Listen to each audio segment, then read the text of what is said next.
Assalamualaikum warahmatullahi wabarakatuh. Perkenalkan, nama saya Suci Rahayu. Saya dari Program Studi Sistem Informasi Universitas Mercu Buana. Di sini saya akan menjelaskan mengenai tugas besar 2 aljabar linier oleh Ibu Saraswati.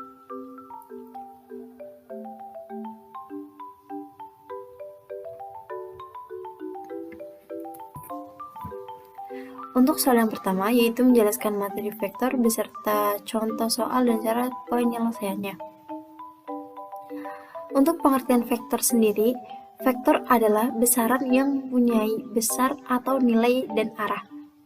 Secara geometris, vektor digambarkan sebagai ruas garis berarah dengan panjang ruas garis menyatakan besar vektor dan arah ruas garis menyatakan arah vektor. Dalam matematika, vektor digambarkan dalam bentuk garis lurus yang mempunyai panjang dan arah. Untuk penulisan nama vektor, yaitu 1. Dengan menggunakan huruf kapital dan harus menggunakan 2 huruf sebagai contoh, vektor AB. Yang kedua, vektor yang panjangnya sama dengan panjang ruas garis AB dan arahnya dari A ke B. Sedangkan yang ketiga, yaitu dengan menggunakan huruf kecil hanya 1 huruf sebagai contoh, vektor A. Kemudian untuk jenis-jenis vektor ada 4. Yang pertama yaitu vektor 0. Vektor 0 adalah vektor yang besarannya 0, satuan dan arahnya tidak menentu. Vektor 0 terjadi jika titik pangkal dan titik terminal suatu vektor terimpit, sehingga dinyatakan dengan 0. Yang kedua yaitu vektor posisi. Vektor posisi adalah proses sebuah titik partikel terhadap sebuah titik acuan tertentu. Misalnya, posisi titik awalnya berpangkat di pusat koordinat 0,0, sementara titik ujungnya berada di suatu titik x, y. Yang ketiga yaitu vektor basis. Vektor basis adalah vektor yang panjangnya satu satuan dan arahnya searah dengan sumbu koordinat. Vektor basis biasanya memiliki satuan yang saling tegak lurus. Dan yang terakhir yaitu vektor satuan. Vektor satuan adalah suatu vektor yang panjangnya satu satuan. Ini adalah jenis vektor berdasarkan proses hitungan. Proses operasi pada vektor tidak jauh berbeda dengan operasi aljabar. Operasi vektor pada bidang meliputi jumlah, pengurangan, perkalian vektor dengan skalar, dan perkalian dua vektor. Untuk yang pertama yaitu penjumlahan vektor.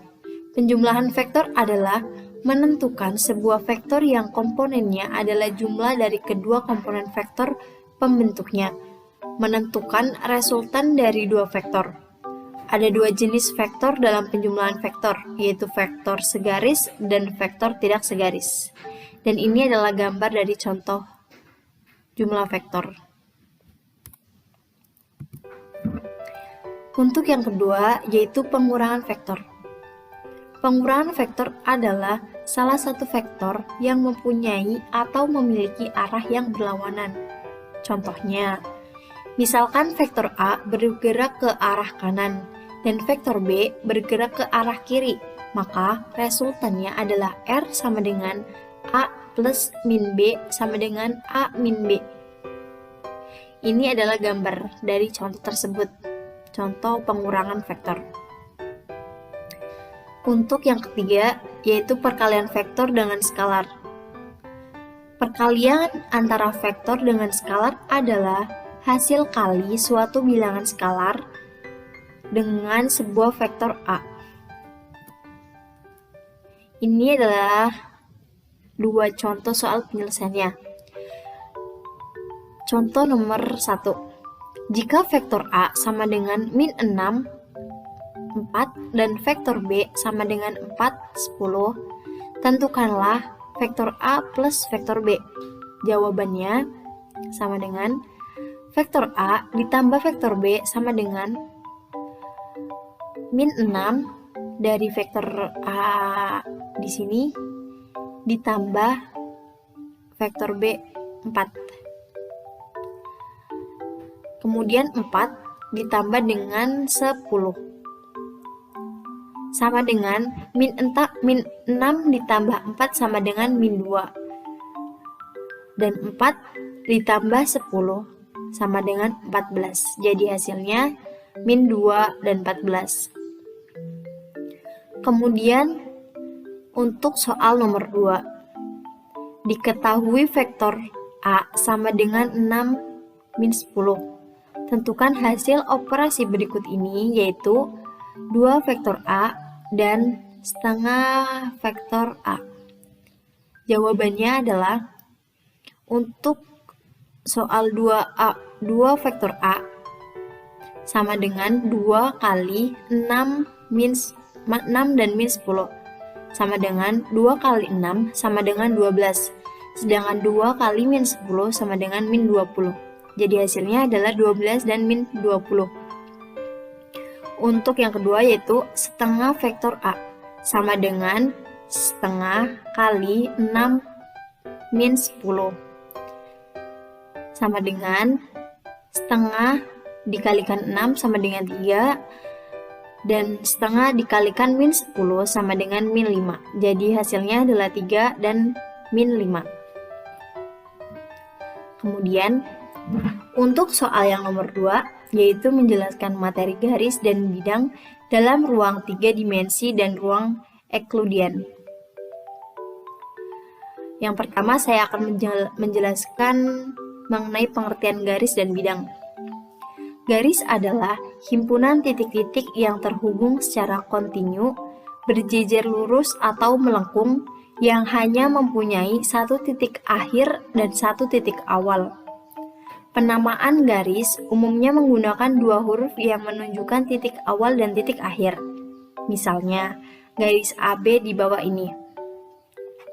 Ini adalah contoh dari garis AB. Kemudian, garis AB pada koordinat Kartesius merupakan perpanjangan titik A dan B yang membentuk garis lurus.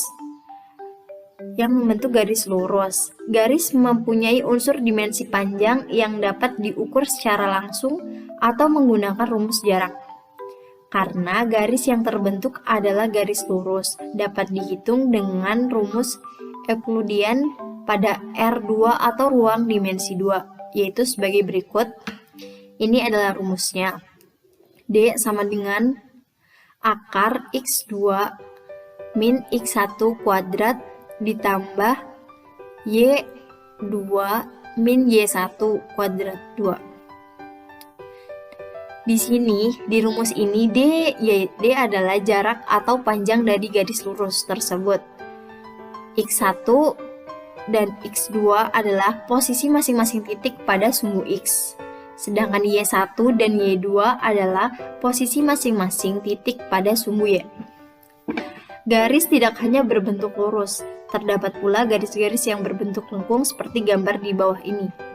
Ada garis lurus, garis lengkung, lengkung ke bawah, lengkung ke atas. Jadi, garis itu bukan hanya berbentuk lurus, tapi melengkung juga, itu disebut garis.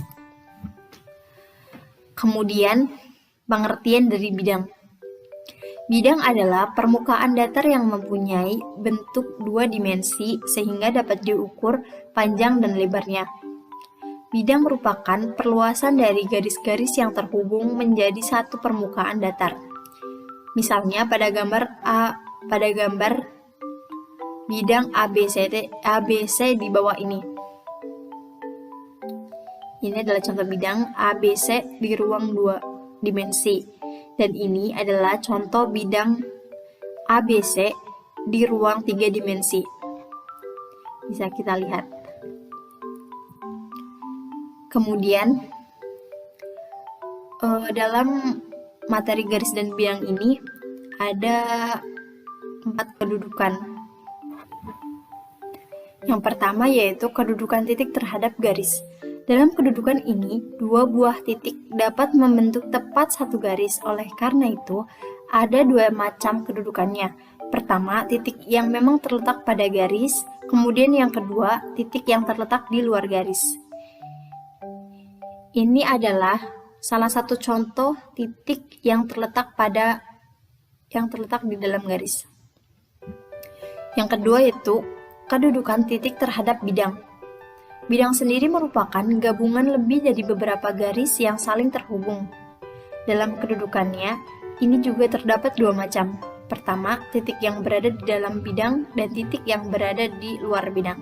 Seperti halnya tadi kedudukan titik yang terdapat garis ada yang terdapat di dalam dan di luar garis. Ini adalah gambar dari contoh kedudukan titik terhadap bidang di dalam yang berada di dalam bidang dan titik yang berada di luar bidang. Ini adalah titik yang ada di luar bidang, sedangkan ini adalah titik yang ada di dalam bidang atau pada bidang. Kemudian yang ketiga, yaitu kedudukan garis terhadap garis lainnya. Antara satu garis dan garis lainnya juga punya kedudukan. Ada beberapa macamnya. Pertama, garis yang saling berimpit. Kedua, garis yang berpotongan. Ketiga, ialah garis yang bersilangan. Garis yang berpotongan itu terletak di bidang yang sama. Beda dengan garis bersilangan. Garis bersilangan ini garis yang terletak di dalam bidang berbeda dan tidak punya titik persekutuan. Ini adalah contoh gambarnya. Untuk yang keempat yaitu kedudukan garis terhadap bidang. Garis dan bidang juga bisa saling memiliki kedudukan satu dengan yang lainnya. Sama seperti poin ketiga, ada 3 macam kedudukannya di poin ini. Pertama, garis yang terletak di dalam bidang. Kedua, garis yang sejajar pada bidang. Dan ketiga, garis yang memotong pada bidang. Ini adalah contoh dari gambar kedudukan garis terhadap bidang. Dan yang kelima yaitu kedudukan bidang terhadap bidang lainnya.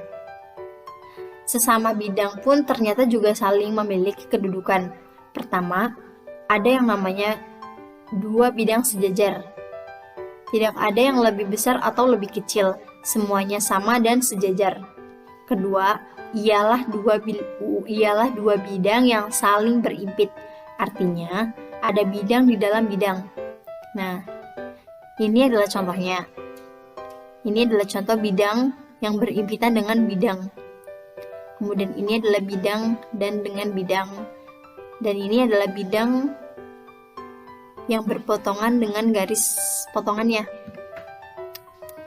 Nah, kemudian yang terakhir ini adalah contoh soal dari materi soal kedua.